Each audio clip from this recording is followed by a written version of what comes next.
Maximum लोगों के साथ ना समस्या एक इम्पॉर्टेंट होती है जिस वजह से उन्हें वो सफलता नहीं मिली जो डिजर्व करते थे। उसके पीछे का मूल कारण होता है कि उन्होंने कभी लीक से हटके आउट ऑफ द बॉक्स कभी सोचा ही नहीं।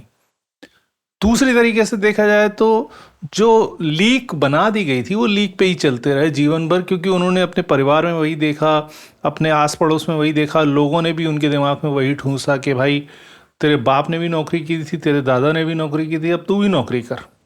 मैं इसलिए नहीं कह रहा कि भैया बिजनेस ज़्यादा बेटर अपॉर्चुनिटी देगा या और कुछ करना चाहिए।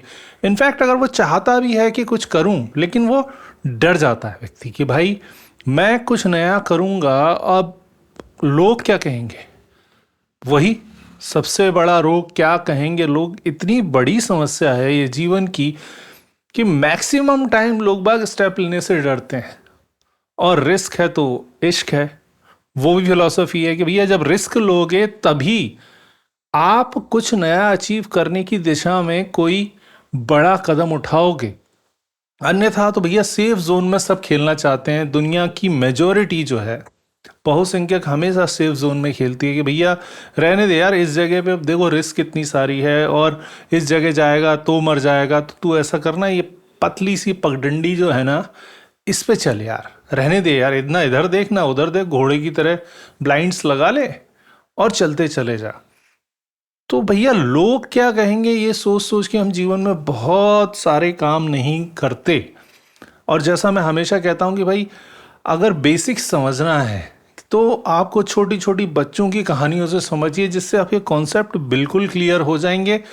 क्योंकि वैसे समझाया जाए तो बहुत विस्तार में चली जाती है चर्चा और वीडियो बहुत लंबी हो जाती है। इसलिए सिंपल स्टोरीज जो हैं, जो बचपन में बच्चों को सिखाई जाती थी, उसके आधार पर समझने की चेष्टा करते हैं और समझाने की कोशिश करते हैं इस विषय को। तो कहानी शुरू करते हैं गधे और कुम्हार की। एक कुम्हार था, पॉटर, उसका एक गधा था और एक छोटा बच्चा था। वो अक्सर जो भी अपने बर्तन बना वगैरह बनाता था मिट्टी के, उसको बनाता था और पास के गांव की हाट में, मेले में, मार्केट में बेचने जाता था। तो एक दिन फिर से जा रहा था उसी प्रकल्प पे, तो गांव के लोग घूम रहे थे, अगल बगल के गांव वाले। उन्होंने उसे देखा, वो गधे पे बैठा हुआ था, बच्चा उसके साथ चल रहा था जमीन पे, और बर्तन आदि जो भी सामान था मिट्टी का वो गधे पे लदा हुआ था।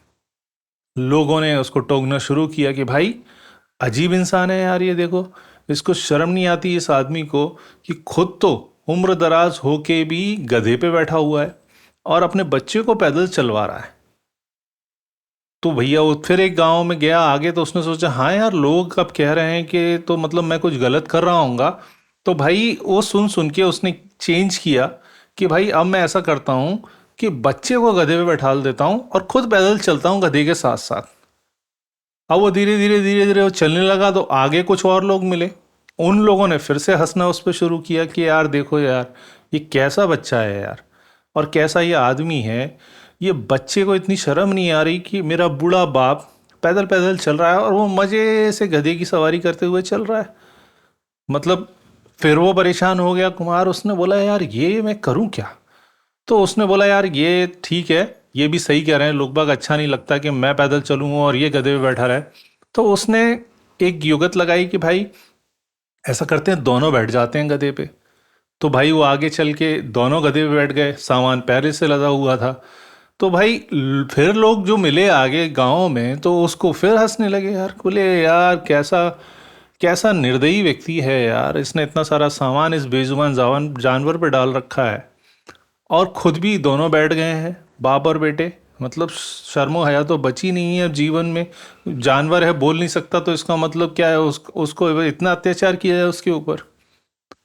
फिर वो परेशान हो गया, बोले क्या किया जाए। उसने फिर अपने बर्तन वर्तन बेचे मार्केट में। उसने सोचा यार वो फिर गांव वाले मिलेंगे रास्ते में, फिर मेरे से कुछ बोलेंगे। और उसने एक काम किया कि भैया अब गधा भी खाली है, उसने बोला कि भैया चलो अपन दोनों पैदल चलते हैं। अब वो लौट रहे थे तो फिर से लोग मिले और लोगों ने फिर हंसना शुरू किया। बोले यार कितना मूर्ख इंसान है यार, साले के पास गधा है, मतलब आराम से दोनों बैठ के जा सकते हैं, लेकिन ये दोनों बैठ ही नहीं रहे हैं उस पे, और दोनों पैदल पैदल चले जा रहे हैं। मतलब फायदा क्या है इस गधे को खसेड़ने का। अब उसका दिमाग फिर खराब हो गया, बोले मैं करूं करूं तो करूं क्या यार। फिर दोनों ने, बाप बेटे ने मिलके क्या किया कि एक डंडा लिया, गधे को लटकाया उस डंडे से, दोनों पैर आगे के दोनों पैर पीछे के बांध के, और कंधे पे लेके गधे को चलने लगे।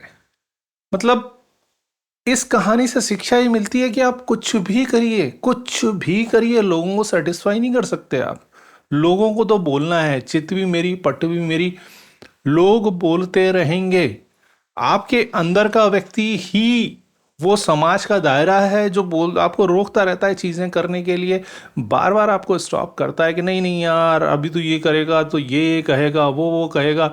भले ही वो कहे ना कहे, लेकिन समाज आपके अंदर है बॉस, बाहर कहीं नहीं है। फिजिकली आपको हो सकता है कई लोग ना बोलें कि भैया ये रिएक्ट कर देगा, और केवल बॉडी लैंग्वेज से चीज़ों को रखें, लेकिन आपके अंदर जो समाज बैठ गया है, आपके अंदर जो दुनियादारी बैठ गई है, वो आपको बड़े डिसीजन लेने के लिए, रिस्क लेने के लिए हमेशा मना करती रहेगी भाई।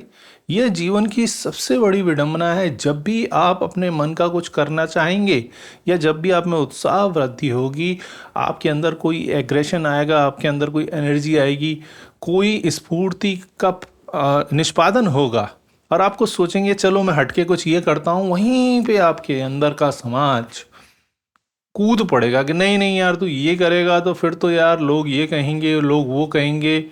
मतलब आप कुछ भी करिए, वो तो कहेंगे ही कहेंगे। और हम अगर जीवन भर केवल यही सोचते रहेंगे कि दुनिया क्या कहेगी, ये क्या कहेगा, वो क्या कहेगा, तो भाई जीवन के बहुत सारे डिसीजंस हम नहीं ले पाएंगे। हम कॉम्प्रोमाइज्ड मोड में चले जाएंगे, और वो कॉम्प्रोमाइज्ड मोड एक समय पे जाके आपकी फ्रस्ट्रेशन का मेन रीजन बन जाएगा, क्योंकि अब आप कहीं मूव नहीं कर पा रहे हैं। वो इतने बंधे हुए से आप अपने आप को महसूस करेंगे कि आपको समझ नहीं आएगा कि यार अब तो सब कुछ हो चुका, अब क्या करना है, जो चल रहा है उसे चलने दो, और जीवन यूं ही व्यर्थ निकल जाएगा, सोच सोच के कि काश मैंने ये कर लिया होता। तो भाई ये काश को ना आज में परिवर्तित कीजिए, और डिसीजन लीजिए जो आपको सही लगते हैं। क्या होगा यार, या तो आप खुद डरे हुए हैं भैया, क्या होगा, हारेंगे ना यार। और जिस लीग पे आप चले जा रहे हैं, जिस सेफर ट्रैक को समझ के आप चले जा रहे हैं, उसमें जीतने की कितनी प्रोबेबिलिटी है। उसमें आप जीत भी जाएंगे तो घिसट गिरसट के जीवन जिएंगे। वहीं दूसरी तरफ जो आपने मन से किया, अपनी इच्छा अनुरूप किया, जो आपकी इच्छा थी, जो आपका मन कह रहा था, वो आपने किया, और आपने रिस्क ली, उसमें फेल भी होंगे ना, तो फिर भी आपको एक संतुष्टि मिलेगी कि मैंने किया तो वही ना जो मैं चाहता था। अल्टीमेटली रिजल्ट तो मेरे हाथों में नहीं है। तो भाई वो चीजें करेंगे तो आपको एक अजीब सी संतुष्टि मिलेगी, और फिर से ऊर्जा मिलेगी फिर से नई चीज करने की। वरना तो यहाँ पे चलते चलते आप नया कोई इन्वेंशन, नया कोई चीज और नया कोई उपक्रम सोचेंगे नहीं, आपका मस्तिष्क एकदम बंद जाएगा, संकुचित हो जाएगा। तो भाई जीवन में ये सोचना बिल्कुल बंद कर दीजिए कि आपके इस क्रियाकलाप पे लोगों का रिएक्शन क्या होगा। वो लोग फिजिकल बाहर के हो सकते हैं, और जो आपके अंदर बैठा हुआ है सोसाइटी, वो वाले लोग क्या कहेंगे।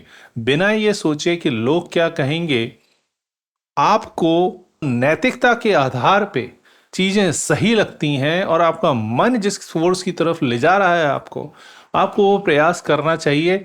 तभी आप जीवन में निरंतर गति से अपने आत्मीय बल के साथ और अपनी पूरी ऊर्जा के साथ आगे बढ़ पाएंगे।